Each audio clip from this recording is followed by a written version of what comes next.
In today's episode of The Exactly Show, I'm going to introduce you to somebody that you've almost certainly never met, never heard of, and know nothing about. It's Mr. Ollie Luke. He's my business partner in a rapid growing agency business that we've been building over the last 6 years that now generates multi-million dollars of revenue and has done so sustainably over a good number of years, employs people, and in many ways is a non-sexy, boring business that's highly profitable. And if you want to learn how you can build a non-sexy, highly profitable business for you, then you're going to want to plug into this episode because Ollie shares exactly what it takes for you to be able to create a business that generates repeatable returns and helps you get from where you are right now to where you want to be. So Ollie, how do you describe to people what you do? Oh, good start, right? Right. Help helpers help is one of the more new terminology that describes it, but fundamentally, it's help great businesses, usually local businesses that are not getting the attention that they believe they deserve or the appreciation for the work they do in a wider field, to become iconic in their communities. Okay. And one of the reasons why I invited you onto the show was I've been really intrigued about watching your career unfold. We've known each other a fair amount of time and that you've had these hyper specialist skills. You've worked in a number of different micro niches as you started your entrepreneurial career. And now here you are leading an organization that is helping some of the best to stand out in highly competitive fields. And it's been quite an interesting journey to be able to get there. So what was it that got you started in business in the first place?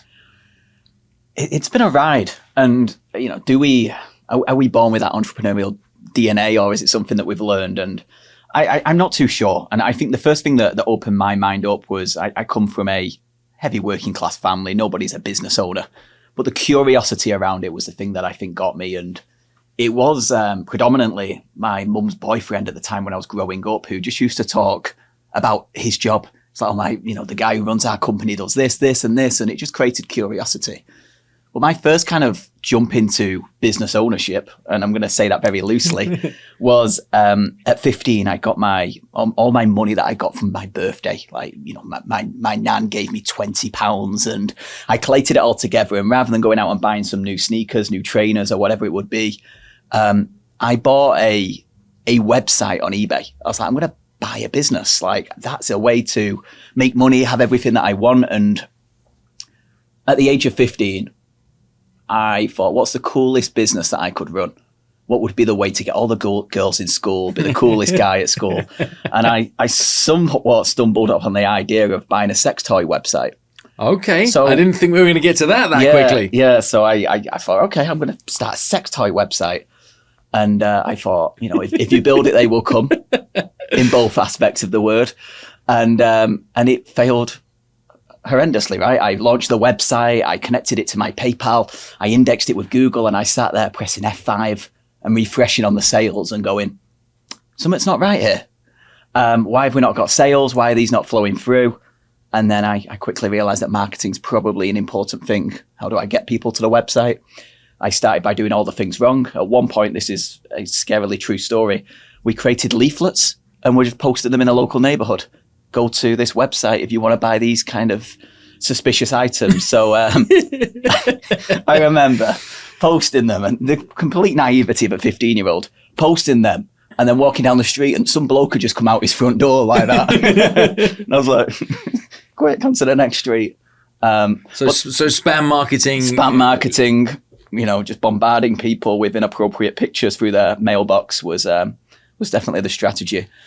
But no, it sent me on this wild goose chase of just learning marketing. And in my late teens, I decided not to go through the formal education route. I just went on a self-obsessed mission of learn marketing, get my hands on any book I could, and really delve into refining skills.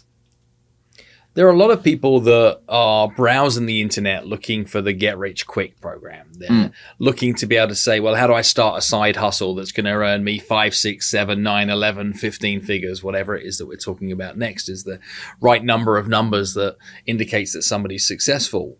What are some of the big mistakes that you've seen people make repeatedly that have stopped them actually becoming an entrepreneur, making something that's sustainable? What stands in the way, and what's necessary in the sea of sameness out there to actually get something that's meaningful? Yeah, I think the big challenge there is side hustle. Like this thing that you can do on the side in order to make money. I think the one thing that I've learned, that doing anything half-assed on the side is not going to make any form of meaningful difference. Anything that I've seen that has worked or had any form of success, it takes significantly more effort, energy, tears, sweat, blood than anybody gives it credit for. In my time anyway, I've yet to find something which is, could I do this for a few hours on the side in order to create income? Right. Like it's focused attention that's meaningful, that is solving a challenge for somebody else. Focused attention that's meaningful, that's solving a challenge for someone else. And that means that you have to know enough about the people that you are looking to be able to help, right? So if we're going to take this session and say, well, it's the Exactly Show, how do you go from having an idea to that idea being real, that idea serving other people out in the real world? Where does it start then? If you want to be able to start a business today, you want to be able to do something that is not going to make you a basquillionaire but deliver sustainable results. Where's the starting point? Yeah, and it starts with who, Okay. right? It's not what, it's not why. Start with, who am I looking to serve? Okay. And then Why? Why do the you who? not start with the product? I mean, like Apple say, build beautiful products, and you don't have to do any marketing, etc. Why do you start with who? Fundamentally, you need to understand the problem you're looking to solve. And the way you understand the problem you're looking to solve is understand who you're looking to solve it for, understand what problems that exist in their world, and then the actual product you can develop can be far more specific. Okay, give me an example.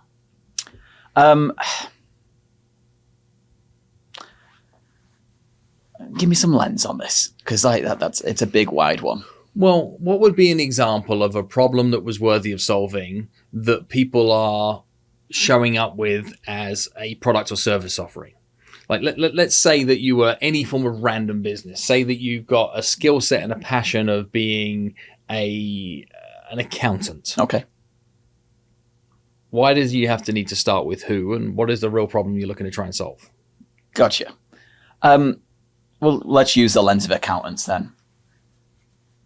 The skill of an accountant is, I'm not going to call it a commodity, but like you could move accountants and the actual function of what they deliver could be somewhat similar, right?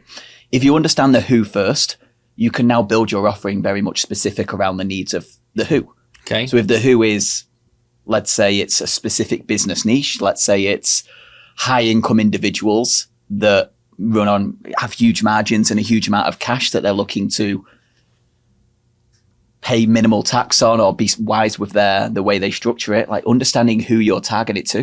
Mm-hmm. It's a market message media, right? You understand predominantly this is the person we're looking to help. Therefore, I can build an offering very much around the challenges they have to develop the solutions they're looking for. Okay. So the marketing messaging becomes a lot cleaner.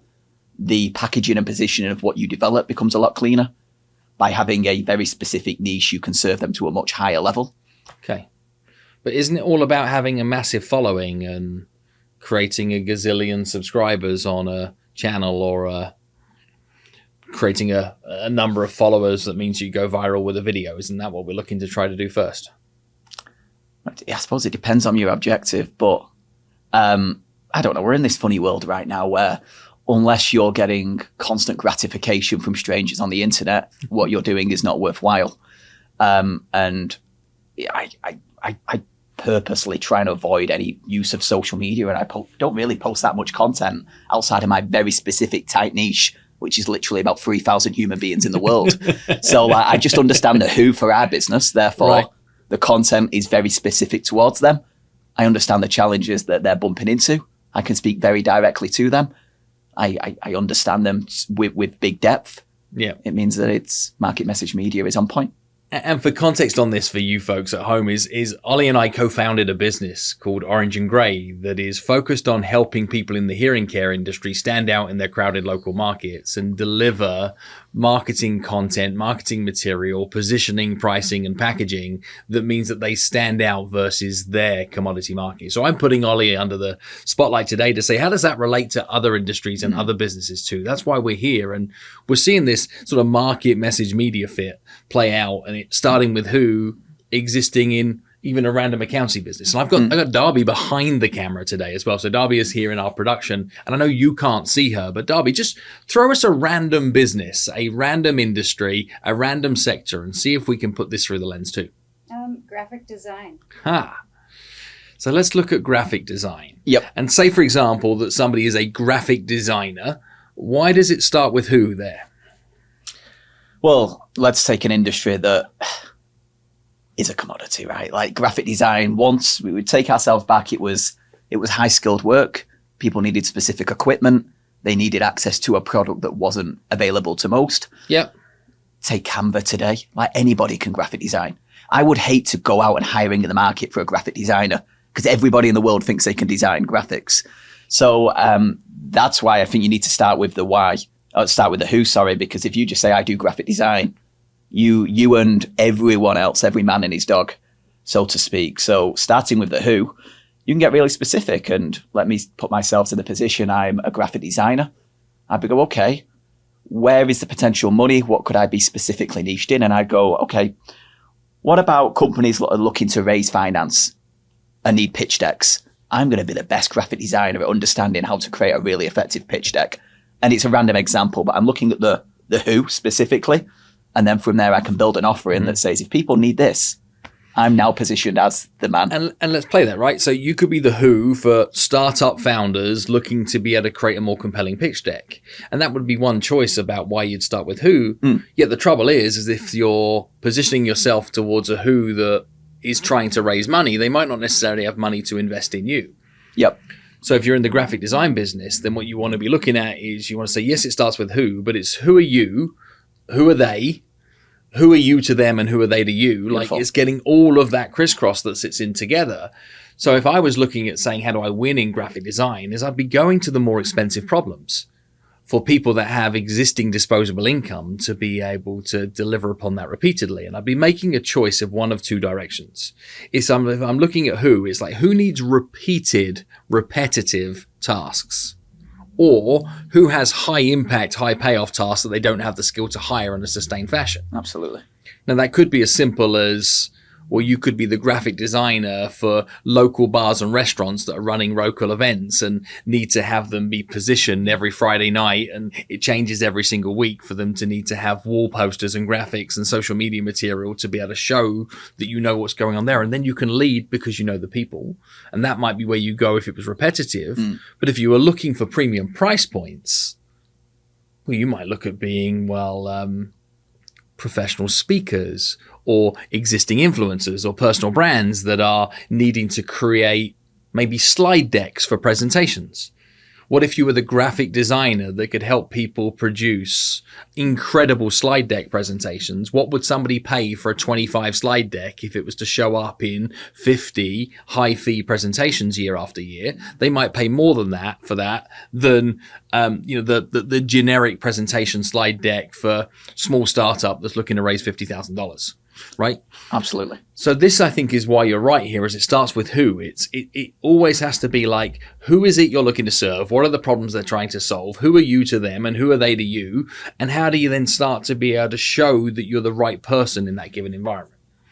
So if you're looking to start a business, that's where to start, right? Absolutely. Not with a product or a service, but with a who you're going to bat for. And actually then the how can vary over time. Yep. And, Daniel Priestley talks about this of like every market is split into those three components, right? You've got the mass market, you've got the niche market, and you've got the luxury market. Yep. That's one thing I'd be giving big consideration to, right? Because it splits across nearly every industry. Cars and fashion are obvious ones, but whether you're looking for a jump rope, you can buy one of Amazon for $3 with no margin, and that's the mass market one. If you want a niche one, you can go, I'm interested in CrossFit, and I'll spend $100 on a jump rope. Or if you're the luxury market, you'll go, I'll spend $2,000 on a jump rope if it's got cashmere leather and it's got, I don't know, some random animal that's been skinned for it. Like Right. it's, those markets all exist, but it understands the who before the product can be developed. Well, and you can't use mass market marketing methods to sell a luxury product. Absolutely. And you can't use luxury marketing methods to sell a mass market product. And if you're working in some form of niche, then you actually have more fish in a barrel. And to our example here with the business that we've created together, that is a multi-million-dollar turnover business that's been sustainable over a number of periods of time, that employs now, 30 plus individuals helping support. We only have a viable target market of around 3,000 potential customers. Yep. And that means that you don't have to be so noisy out there in a vacuum. You can be noisy in a silo and actually stand out in a smaller sandbox than you can trying to be able to serve everybody and anybody. Absolutely. Like it's easier to become industry famous Okay. when your industry is a few thousand people, right? Than, an influencer who Yes. is looking to be famous and needs to reach 10 million people in order to find the 1 to 2 in there that'll actually pay them the fees they want.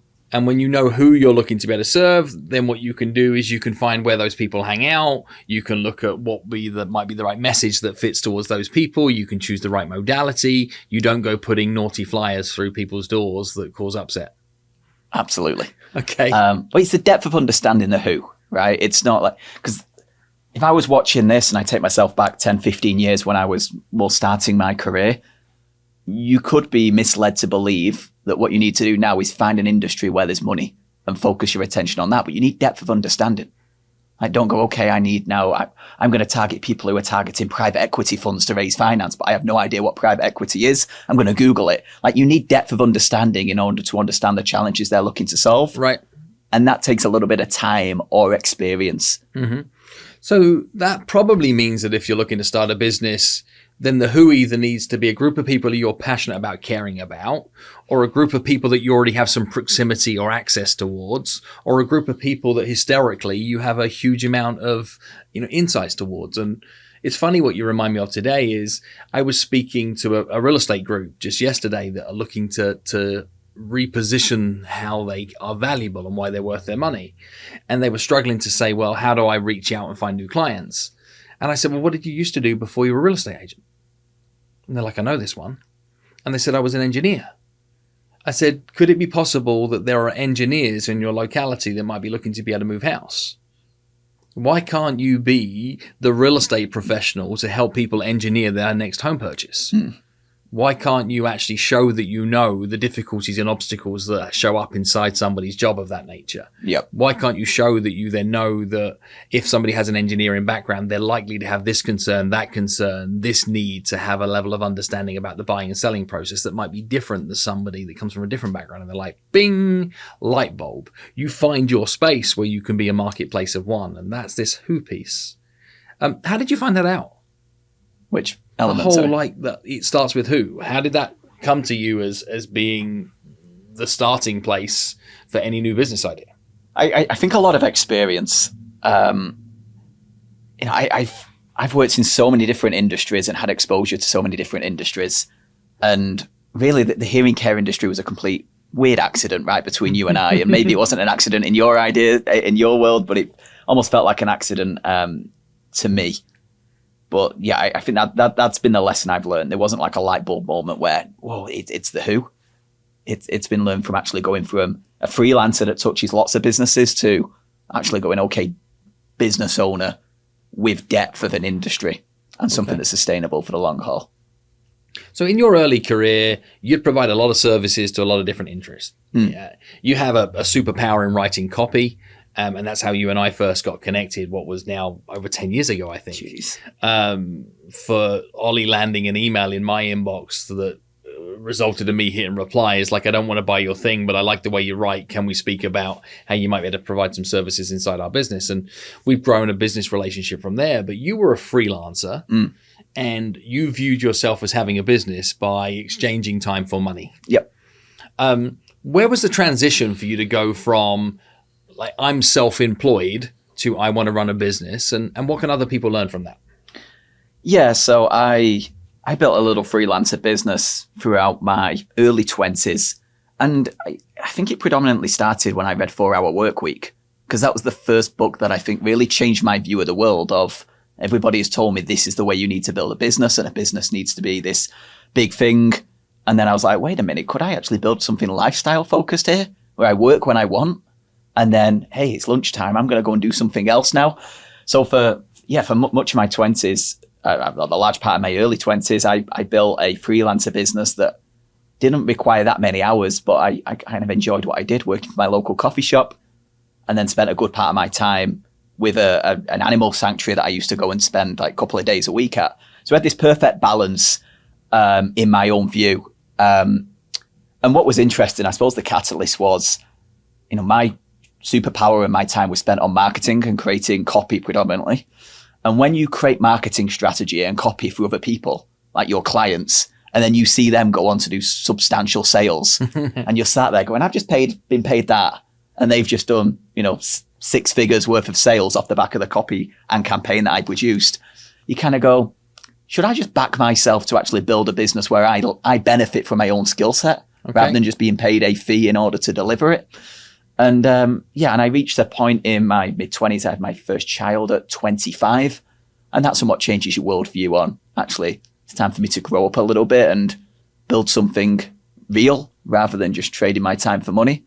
Although at the time I was, in my own little view, I was rich, right? I was earning in the UK about £10,000 a month in exchange for not many hours, and I lived in a little rented apartment with no real overhead. So cash-wise, I was like the Snoop Dogg of Weatherspoons in the UK. I used to roll in and I could buy anything whenever I wanted. So I was crushing it in my worldview at the time.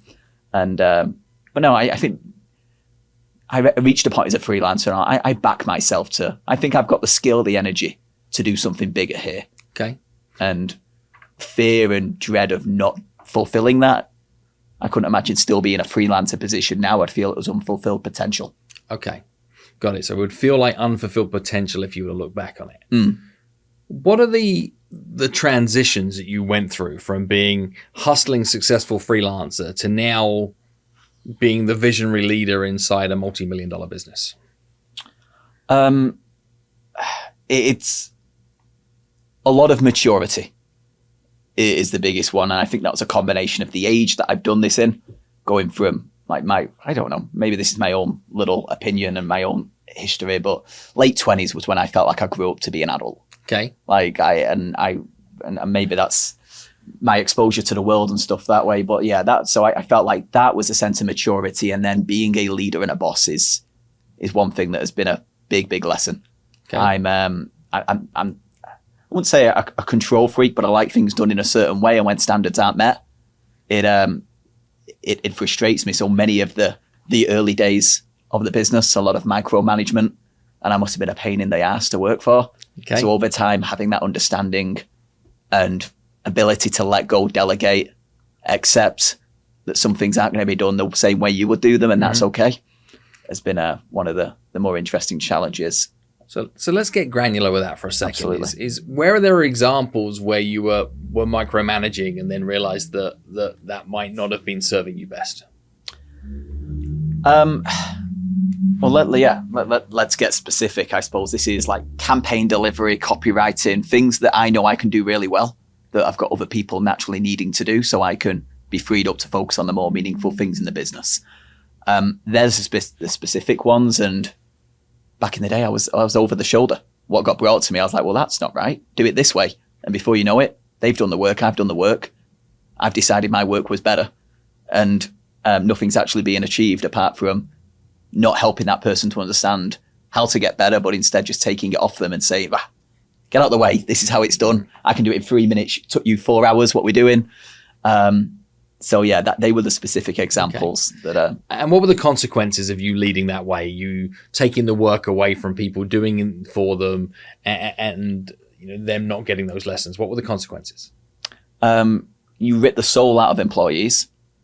The business can't move forward because you can't give it the focus in order to move it forward, because you're so stuck in the weeds of the things that aren't actually going to move the needle in the short term, but you're working crazy hours thinking that you're the most overworked individual in the world, but most of the work you're doing is as a result of you getting in doing things you shouldn't be doing. Okay. So how did you learn to change it? One of the benefits of having good business partners like yourself and Clive, our other fellow partner, is I got a lot of education and support through that journey. And when the business grows, sometimes you just need to grow with it. And that means you've got to let go of things. And I don't sit here now as the saint of like, I don't get involved in things I shouldn't. Literally about 15 minutes before we started this, I was firefighting a challenge that shouldn't have been my challenge to firefight. But I think the belief system I've developed, and I think you can look at any superhero movie here, is I always felt like, we'll use, I don't really watch superhero movies, but we'll take like Batman. Like he has that ability, right? There's a problem, there's a fire that's going on. The police somewhat have some control of the situation, this baddie that's flying around. But Batman will come flying in, whatever he'll do. He'll smash the city to bits. He'll ruin the bad guy. He'll feel like he's great. He'll walk off like he's the main man. But now he's left a path of destruction behind him and undone the work that the police were doing. And I felt like that. I was good at flying into a situation, fixing it, but causing chaos around me. Yeah. And undoing every single process that had been developed up to that point to deal with the challenge that was being presented. And that to the limited team. scale, it meant that you couldn't have any duplication. It meant that what we are is hitting your own glass ceiling from the fact that you couldn't empower others to take responsibility for growth and for delivery and fulfillment. And that transition from being a big small business to a small big business, right, is having other individuals that can roll out the intelligence that isn't relying on one set of brilliance. And that means empowering trust through others, but giving them process, right? It means that it's freedom within fences. And we run a very unique business. Yep. And your lessons in marketing have meant that what we now do is that we practically run the day-to-day marketing operation for what is now almost 70 independent businesses across North America in a very specific niche, helping do everything from their email copy to their websites to their social media content to how they show up internally with marketing and communications to what they do for automations to support their customer experience, like this multifaceted layer. And what I've only realized today that we do is that we somewhat scale empathy, which is a very difficult challenge to do in anything, let alone in marketing communications. So how do we take something that's very difficult for one business to do and create a way that there are now 60 plus businesses communicating in a way that's different, getting sustainable results? Like, what's the recipe to that? Tell us exactly what needs to happen if a business wants to say, we want to be in a niche, genuinely authentic, not spraying and praying, not like trying to jump onto the next hack and the bandwidth. What's the marketing formula to mean that businesses can have a heart and a soul and also operate with some predictable scale? Yeah, absolutely. And we'll go back to what we said before, right? It starts with who. Okay. You need to really understand who you're looking to serve as the customer. Okay. And that doesn't mean like, we serve people within this age range. It doesn't mean that, anybody that wants our service, we serve. It's like, get very, very specific. And there can be more than one who, but these are the specific challenges that we solve for this individual. Okay. So you need to get that defined. You need to then be able to articulate your point of difference in the marketplace. So here's the reason why people should choose us over all other options like us, including the ability to not choose a service like ours. And then you need to prove it to an obnoxious level. Okay. That's the biggest, most basic dynamic. Understand who you're looking to target. You are, what the problem is that they're trying to solve. With so much specificity around the clarity around it. And then prove you are who you say you are. That's the starting point. So has this episode been useful for you so far? Have you learned anything? I mean, you must have at least decided that starting with who is a reasonable idea.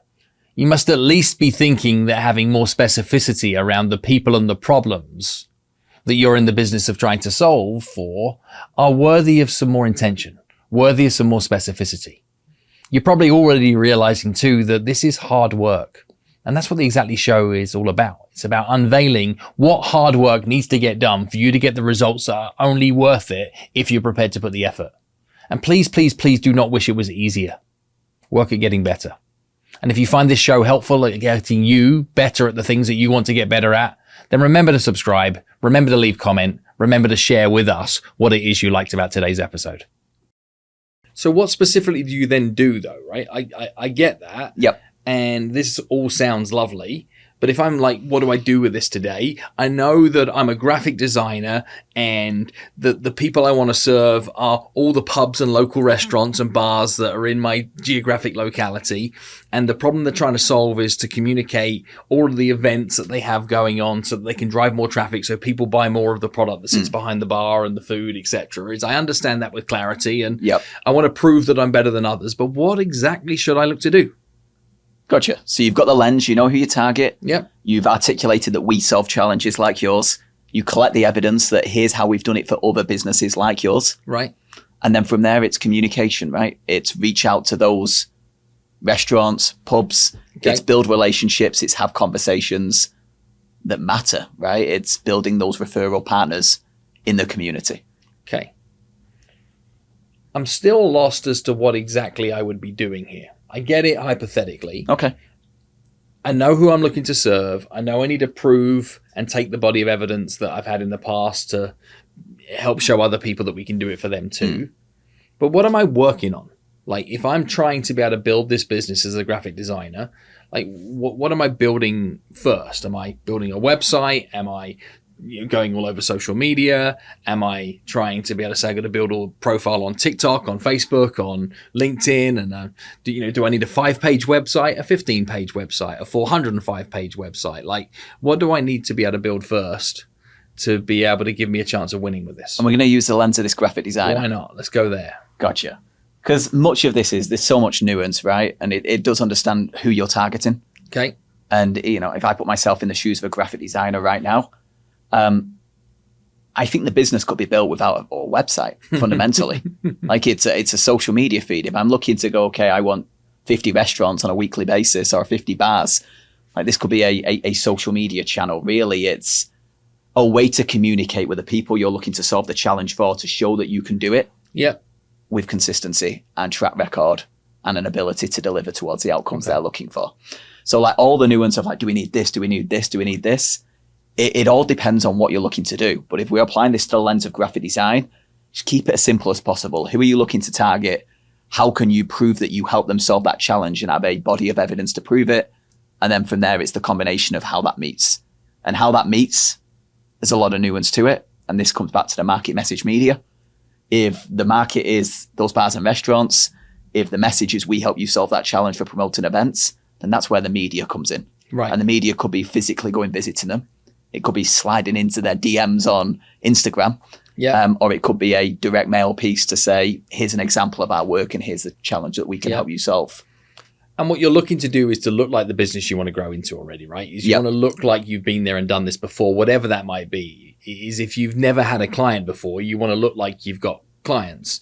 If you've got 3 to 5 clients as a case study, you want to look like that you've got, a business that is a touch more buoyant than that. And if we're using this graphic design example, looking like the business you want to grow into, you might say, well, what is something I can do to showcase my work that is of value to the people that I'm looking to try and serve? Nice. Why don't you create a killer graphic that shows what's happening over the next 28 days in your locality that features all of the people that you're looking to be able to have as your clients? Like, you could do that. You could crowdsource the information that would need to go into a flyer. You could produce something of significant value. You could share that inside a local social media Facebook page. You could share that and print it and post it everywhere as an act of good faith. And then when people say that looked awesome, that was amazing, that really helped, thank you ever so much, you've started a conversation. Yep. Because you touched on this other thing, is like, after you've started to look like the business you want to grow into, you then need to decide what are the conversations that matter most. Because it isn't just reaching out to anybody and saying anything anywhere. How does somebody find out what are the conversations that matter most that are worthy of them giving attention to? I always think there's 2 conversations, right? There's firstly the customer conversation, and then there's a prospect conversation. Okay. If we carry on using this example of the graphic designer, any bar or restaurant in any community probably knows the other bars and restaurants in the community. Right. Like they have relationships. So the way you communicate with your existing customers to share what's going on is the key one. Regular touch points. And the big push I put on this is closing that gap between the professional and personal relationships. Anybody chooses a service provider like a graphic designer because they need help with a professional challenge. they want to achieve an outcome. I need to go to a professional that can do it. The way that relationship grows, develops, they become referral partners, super fans, is the relationship grows to a personal aspect. They know you, they like you, they trust you. And I'd be looking to use a communication platform. And this could be social media, it could be email, it could be a printed newsletter. It really doesn't matter. But how can you lean in and close that gap between the professional reason they chose you and the personal relationship, which will mean they'll be a customer for as long as possible and refer you to others. Okay. Like that would be the first part of that communication track. And the second one is the prospect database, the people you want to work with. How do you grow and enhance that relationship and show what you're doing to get them to give you a chance to do it for them? Okay. So that, even if I put my exactly what to say lens on here for a second, is you're thinking about all of the details, right? You're really giving consideration to say, well, okay, if this is an existing client, what am I doing for rules of engagement around communication so I can over deliver? Where do you choose that this is a text message versus an email? Is how do you invite them to be able to submit a new piece of work? Are they shooting you a quick note over text saying, hey, I could do with a new flyer for the weekend and these are the details? Or is there an onboarding form and a clunky process that people have to be able to upload and trudge through their own set of details? And there's times for either, but it's putting that under the microscope and saying it isn't what you do, it's how they do it.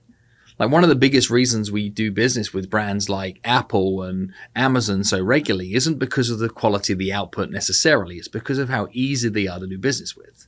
It's because of how intuitive they are to do business with. And I think that's what you mean by focusing on the conversations that matter here is what are all the conversational touch points between you and prospects, you and clients, that if you don't give consideration to, you could kill your business before it starts without any factor of your deliverable being the reason why they choose you or choose to go in another direction. Yeah, absolutely. What have you seen go wrong there? What have you seen as mistakes that people make when they don't give consideration to these communication touch points? Lack of communication is a big one. And this happens a lot in the industry that, you know, we're both in with hearing care, right? The belief system that, oh, our patients don't want to open email or they're older or you can't send more than one email a month. Like that would be almost offensive. Like lack of communication and fear of over communicating is one that prevents a lot of progress from being achieved. And the second one is lack of depth to the messaging, right? And you see this, right? Any automations that regularly occur for many businesses. Like, I don't know, every time I check my inbox, I had one recently and it was asking what I was planning to do after COVID, after the lockdowns had ended. This was an email sent a few weeks ago. And I was like, somebody had an automation or an email set off there that they've just got no consideration to. So like the risk would be messaging that just feels very wet. It's got no substance behind it. It's got no soul. No. Okay. Absolutely. It's like, I want to communicate. I'm going to send a communication.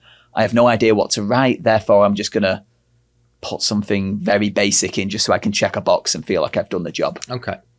And there's a big difference, again, if we take this graphic design example from like having an attachment in an email that you're like, here's your first proof attachment in the email to, hey, I really listened to what you said about what you were looking to achieve. So what I pulled into the design was blank and blank and blank. And what I've created is blank and blank and blank.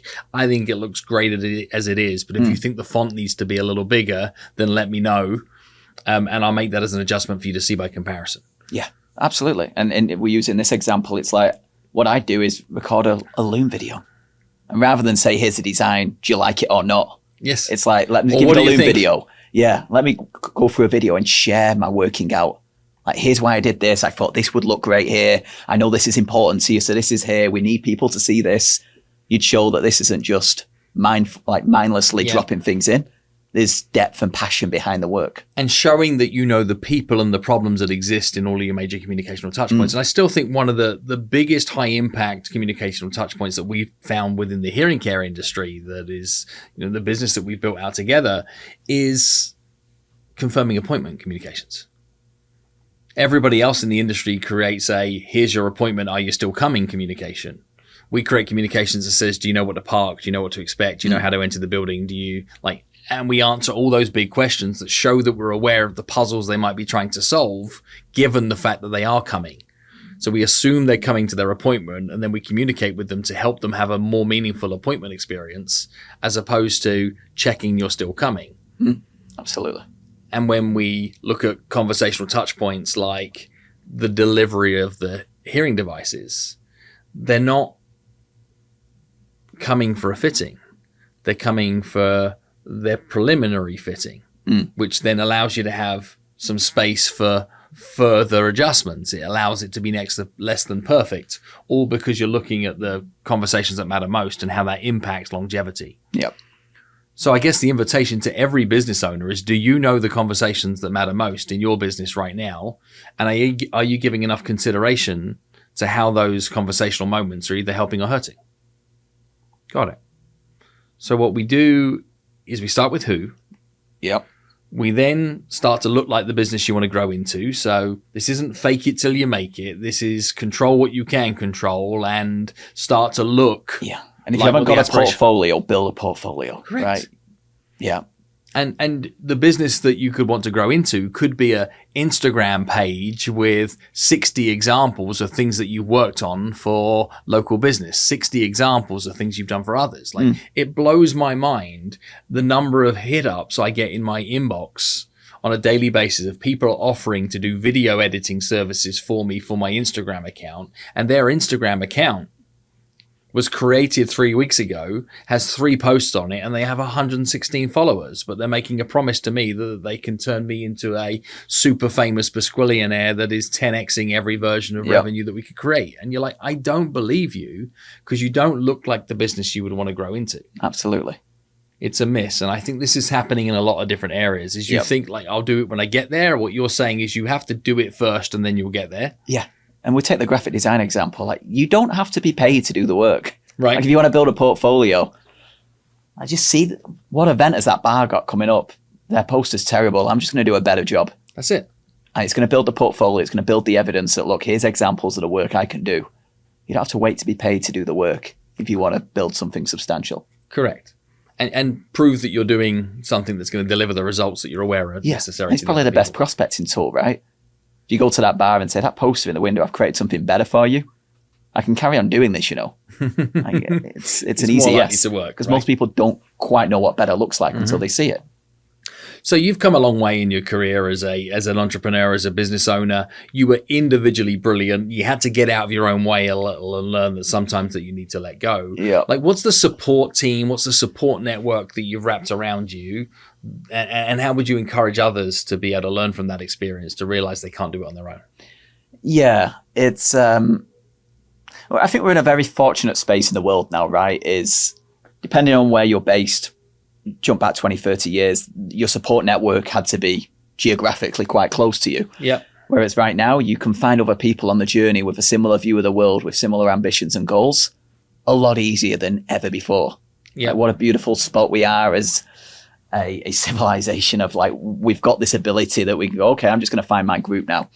But yeah, I struggle to imagine where I'd be if it wasn't for the brilliance of others. Yeah. Who've give me opportunities like here to sit in front and have a conversation with you, or bring me along for situations. So I think having other people on a similar path to you, Okay. whether in different worlds, different lenses, is one of the biggest cheat codes in life. Okay. And when you're looking to be able to build that group full of people, when you're looking for the inspiration of the people that are going to be with you for the ride, what kind of people are you looking for, and who are you not looking for? Yeah, you're looking for people who have a similar worldview. Is my view. And look, I like to be really direct here. Is you get some people who like feed you energy, and you have some people that suck the life out of you. And I just can't be around people that suck the life out of you, like those negative view of the world. And I've got people who are close to me like that, and I've got to limit my time with them with all love and respect, because it's like, it just drags the life out of you. So finding other people that have the similar worldview, Okay. of like, they see the same things that you in the future. They have the same set of belief systems about what is possible and how it can be done. They may be further along on their journey. And in most cases, if they are, that's beneficial, right? The challenges you're bumping into, they've been there and can tell you a story in order to mitigate some of the challenges you're going to bump into. They're some of the key ones from my perspective. So people are doing the kind of things that you're wanting to be doing. They're doing them to a same standard or better. Yep. They have a view on the world from an optimistic vantage point. They feel like they're putting fuel in your cup. They're not drawing fuel out of your cup. They're not making you feel judged. They're not making you feel like you're less than. So you're not feeling the pressure of not being enough, but they are providing you inspiration. Yep. And then people who've actually been there and done it. Absolutely. So they can provide you advice and wisdom that when you hit a roadblock that you've got somebody to ask and they're talking from experience as opposed to opinion. But I don't know about you on this, but the one thing I found is if I see anybody in my day-to-day world now who is further behind on their journey, but has the right belief system and ambition, I'm so desperate to pull somebody up and help them. Yes. But I don't see many of them. What do you see instead? A very different view of the world, right? It's just to admit, I speak to hardly any human beings on a day-to-day basis that aren't on a video call. Right. Like I speak to my wife, my children, and then from there, not many other humans. Maybe the cashier at my local grocery store when I'm buying an energy drink at lunchtime to get me through the day. But like generally, the conversations I bump into, it's a negative outlook on the world. The government's trying to screw us over. Everybody else is, the view is almost a victim mentality of right. The reason I'm in this spot in my life is everything outside of my control, nothing within my control. Okay. So you want to avoid time with people like that? Yeah. I think take acceptance and responsibility for the outcomes in your life a result of the input. Yeah. And there really are only two types of people in the world, right? There are those that are on that blame, excuse, denial side of the line. And there are those that are on that sort of accountability, responsibility, take action side of the line, where what they believe is that they are in control of their own destiny to a point, and they're going to focus their effort and energy on what it is that they can control and not live on what they can control, which is very much one of our secrets to success inside of Orange and Grey, right? Is people are like, what's the magic formula? What's the crystal ball? And we often have to bring it back to, well, we just do the basics to a gold standard consistently. Like that's what we do. We do the basics to a gold standard consistently. And they're like, yeah, but where's... Which is unsexy, right? It's the most important thing in the world, right? Whether you can use that analogy on anything, like go to the gym. Like there's no secret, there's no diet pill. Steroids probably help, but I mean, like, it is really like, just go consistently, do the work, do it to a good standard, make sure your form's correct, and you'll probably achieve the outcomes over a long term through the theory of marginal gains and all that fun stuff. So, but that's the biggest thing. I think that's the easiest thing to explain to someone, but the hardest thing to do. Yeah. Is how do we just do the gold standards consistently here?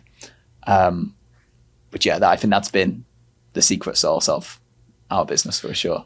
Yeah, and the hard puzzle in all of that is, well, what are the basics? How do you know what a gold standard looks like? And then what do you do to set this up for consistency? Yep. Because if we're to use your gym analogy, right, the basics are you got to lift weights, you got to do some cardio, right? Okay, well, a gold standard is like you get the right form with the right number of reps with the right weight, got it. And consistently is like go 3 to 5 times a week and you'll probably be fine. And that's all easy in theory. But even take that simple scenario of going to the gym. We all know what we should and what we could be doing. Is getting it done is a completely different puzzle. Yep. In our business, where what we've got is we've got websites, we've got SEO, we've got email, we've got social posting, we've got the need for people to understand and have strategic edge, we've got content creation to be able to demonstrate expertise, we've got the development of personal brands, we've got the need for people to want to be able to show up on platforms like YouTube and demonstrate their expertise there, and we've got TikTok now being an important part of many of our people's businesses, and we've also got them needing to think about pricing and exit strategies and people and recruitment, etc. How do you take the complexities of running a business in its entirety and do the basics to a gold standard consistently? Yeah, you listing that off exhausted me then. It made me the depth of thinking about how we got to do it as well. That? Yeah.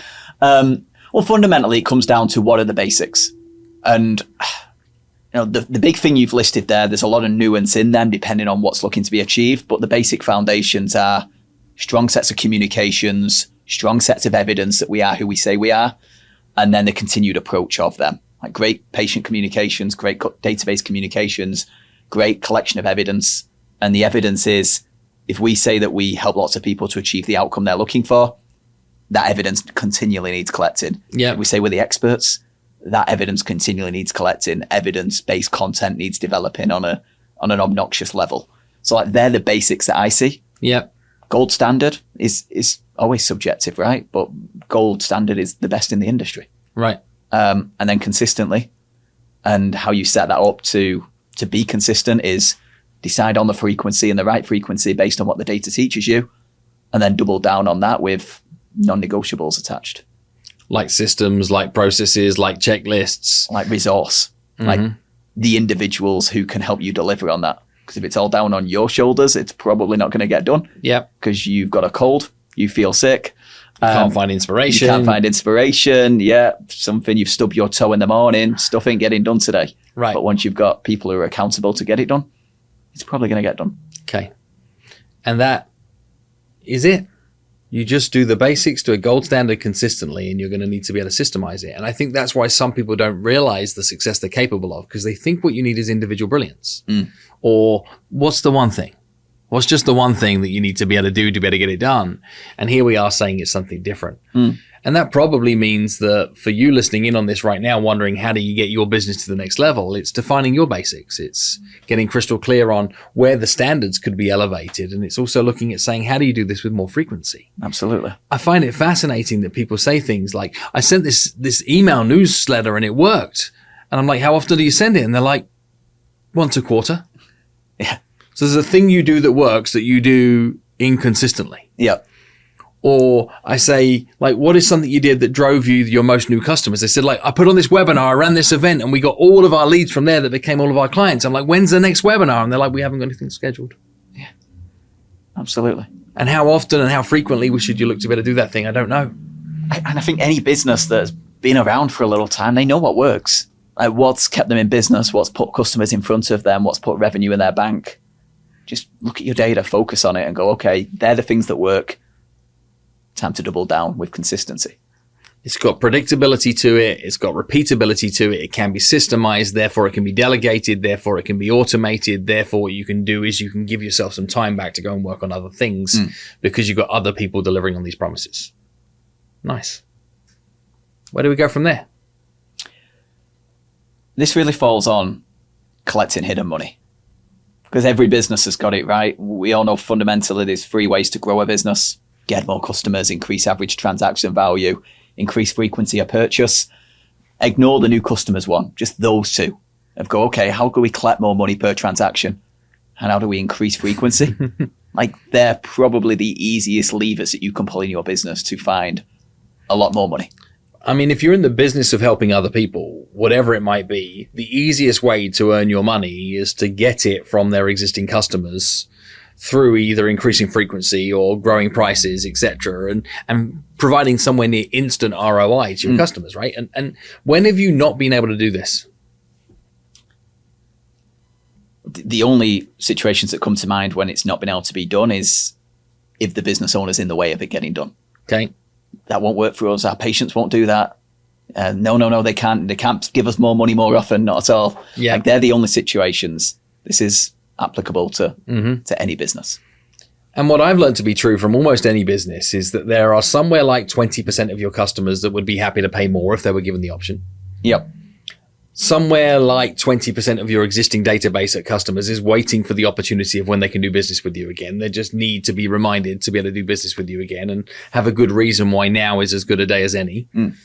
And that will never change. Even when you introduce the 20% of people that can access things at a higher price point and that you bank on the 20% of people that are ready to be able to step into some form of future upgrade to transact with you again, you've still got 20% of the people that would be happy to be able to pay more in one area of your business. And you've got 20% of the people that are ready to make the next transaction. Yep. I don't think it ever goes away. No. Just finding the angle to be able to make those 2 things right Yep. is the trick. Yeah. And just asking once and then believing that they're not interested is the wrong thing. Or the big thing we see in our industry is, this group, they need to upgrade their hearing technology. But we've sent them this same mailer 3 times and have not responded, so they must not be interested. So maybe it's just the message, right? Right. Maybe you've not given them a valid enough reason to choose now as the window. So this is where you found the market, but you haven't got the message and you haven't got the media right. Absolutely. So therefore it's falling over. And how many times would you ask somebody to either pay more or to come back and do business with you again before you decide to give up? Like, when is a lead dead? When is an opportunity over? I think there's a lot of there's a lot of nuance in that, right? But I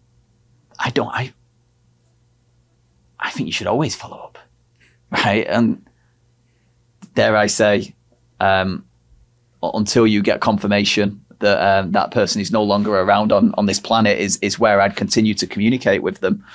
And it all depends on authenticity, right? If you're running messages over and over again that just feel a little generic, then I'd probably minimize that. But if you've got valid reasons to communicate with them and you're not communicating for the sake of communication, then keep communicating. It's relevant, it's helpful. Okay. And when the point comes, they'll make a decision. So never give up. Always be building a body of evidence. Keep creating content to prove that you are where you say you are. Yep. And having done all that, what do you do then? You've got to become almost iconic for the work you do. Like, this is where the maturity comes in. You've got the right foundations in place. You've got your who defined. You're doing all the right things consistently. You're pricing and packaging in the right way in order to be paid for the work that you're doing correctly. That's really where it's time to push things forward.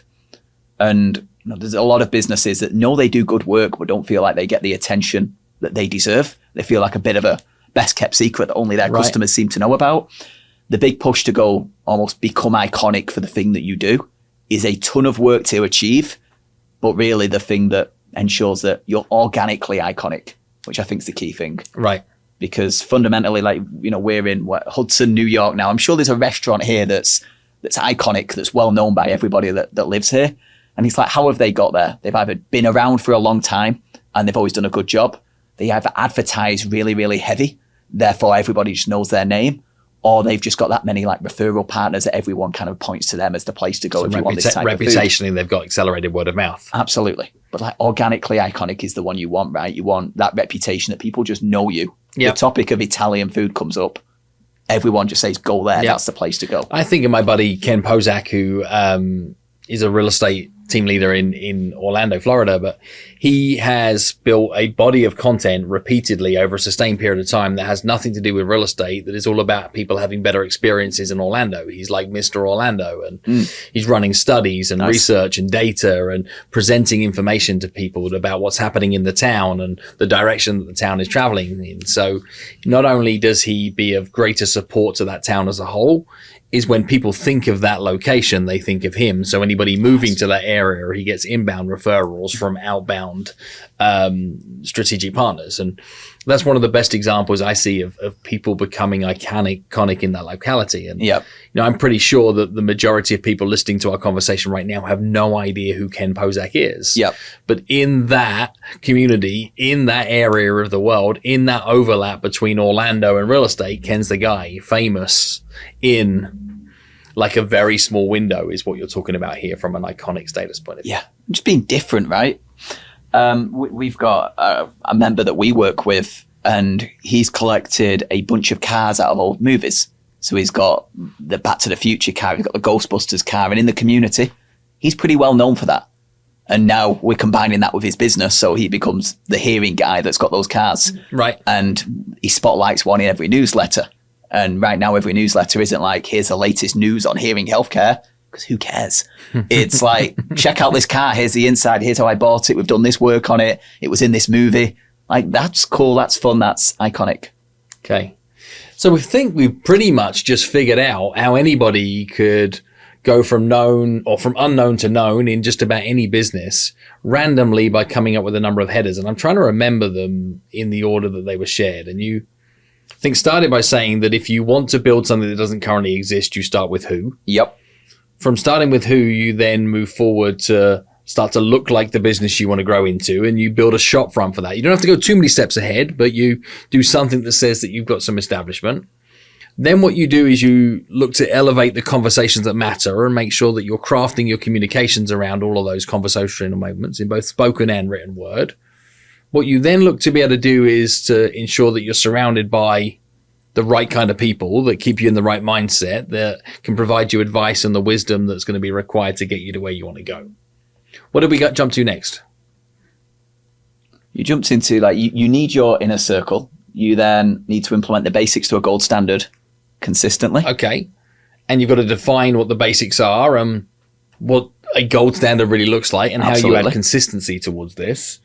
And then we said that you need to look to be able to find the hidden profits. The hidden money that is sat in plain sight. And go collect the hidden money. And that means reviewing things like your pricing and your frequency and how you can get upgrades. And then once you've reviewed the hidden money, you're going to look to become iconic, but only in your locality. Don't think that what you need to be able to do is to become famous in the whole community or marketplace. Okay. And then what? And then from there, it's the continued collection of the body of evidence that you are who you say you are. So that means reviews, that means logos of past clients, that means case studies. If we're this business that solves this big challenge for these people and we do it in this wise way and we're iconic, like your job now is to continue to run that train track as fast as possible. Yep. And ensure that you continue to put as much distance between you and everybody else as possible to be very difficult to compete with. So you keep showing that you've done this for people before, you've done it for people like the people that you'd like to do business with, and you've done it recently and you delivered it to a high standard. How do you keep proving that? How do you keep proving that? Absolutely. And then what do you do? And then from there, guess what? Back to the beginning. Just keep going again. This is again it, right? And again. It's background because then you get back to the beginning. Let's say we've got this graphic design business. We started with nothing. We're now iconic for it. You get back to the beginning. You're like, okay, who am I looking to help now on a bigger level? And what is the business I'm looking to grow into? And then this is just leveling up. Okay. And then that becomes a reinvention, a reincarnation that we can talk about again. And that becomes version 2.0 of the same business, version 3.0 of the same business.